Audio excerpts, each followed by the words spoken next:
and welcome to Gab and Jam, episode 279. And what are we talking about in this episode? All right, so this episode was inspired by Accidental Creative Podcast, and his episode was called Closing Doors. Ours is Making Decisions Faster for the D.I.Y. Rockstar. And I guess really it should be why making decisions is important.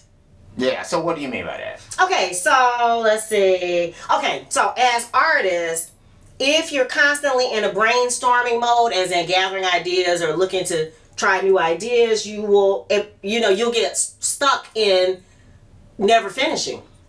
If you can consider every idea all the time, you won't create as much. If you overthink, if you're like, oh, I don't think this is right, so there are some reasons. Yeah. So there are 3 reasons that I wanted to share for making decisions faster. Because as a creator, the more you create, the more you'll learn how to create better. But you can't do it if you never finish anything. Right. So when you say that, like making decisions, are you saying that the impediment to the creative process is that what you can't decide on what kind of song you want to do, or the person. What are we saying? So let me go through the 3 reasons to make decisions quicker. Okay. And I again grabbed these from the Accidental Creative Podcast. But the first one is it helps to close the loop. So for me, I know research used to be a thing that used to take me way out of the way. I want to know how to do something or how to do something better. And then I would go endlessly into research, and then all my energy would be gone by the time it's time to create. Okay. I look up, and 2 or 3 days have passed.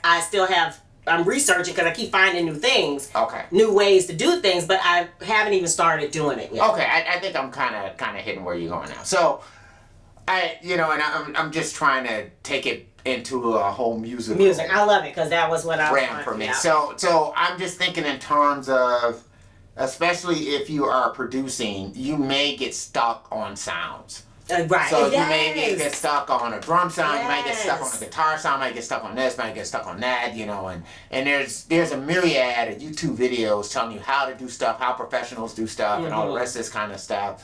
And you trying to make sure you're making the right decision for your song, or for melodies, or for chord progressions, or for this, or for that. And I guess there's at some point in time where you got to just trust your gut. Yeah. You got to just say, what feels good to me? And I really think that it's better to go with your gut, finish with your gut, and then if you want to second guess after that, second guess. Yeah. But get to a point of completion. Yes. Before you second guess stuff. Yes, because otherwise seriously, that overthinking and analysis, paralysis. And it happens. I mean, it's, and it's a difficult thing to really kind of quantify because there's this thing about being a perfectionist. I know we watched, we'll probably hit on this in another episode, but we just finished a documentary on Stevie Wonder's Songs in the Key of Life. Yes. And he was long overdue for getting that album together and out. And that became a thing that Stevie Wonder was notorious for. It would take him forever to get albums together because he's a perfectionist. And, and that is back to that same point, you might feel like, oh yeah, but I'm trying to come up with this masterpiece. Right. And so, in trying to come up with the masterpiece, you may hit Songs in the Key of Life, or you may hit, what was that? I think Dr. Dre and, I forgot the name of the album that he was doing, but it was the follow-up to The Chronic that he was working on for like 10 years, right? Wow. And it just took him forever to come out with it, and then he finally came out with it, and people were like, huh? Right.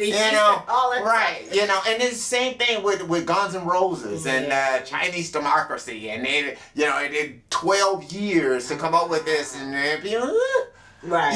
Because of the simple fact you could end up draining the life out of what you're looking to do by over perfecting. Because you have to understand that part of what makes your stuff good is the lack of perfection. Yeah. It's not perfection. It's a bit of that rawness, that passion, that initial passion, that energy that you had when you initially struck on it. Right. Yeah. And just think in terms of you know, MIDI instruments, and if you quantize everything. Oh. You know, how everything is locked to the grid, and think about it's perfect, but it doesn't feel right. Yeah, or everything is super auto-tuned, right? Yeah. It's like, it's just not, it doesn't feel good. Right, so I guess the thing is, kind of going back to this thing, is that I think if you follow your gut, you make these decisions, and you get to a point where maybe it's criticized or critiqued and things like that, I think it's helpful for you for your next thing that you do. Yes. Because then you can learn and you can grow and you can kind of add, you know, things that you've learned, you know, from what you've completed to what you do in the future. And actually, that was number 3. So then I'll go back to number 3. Yeah. So number 3 was don't second guess yourself. Just go ahead and complete, and then use what you learned for the next. Yeah. And then finally, if you're working with others, if you make a decision within a reasonable amount of time, it helps gives others confidence in what you are doing. 2 points on that. No one wants to be with folks who constantly are changing their mind. Yeah. You know, you decided you wanted whatever the drum sound is, and then you come back 3 days later. Nope, let's change it again. Oh, nope, let's change it again. The other thing is, worse yet, is that people stop working with you. People will a lot of times just wait until you have finally settled on what you're doing, and God forbid you're paying them. So those are the reasons why you should learn how to make decisions faster. Yeah.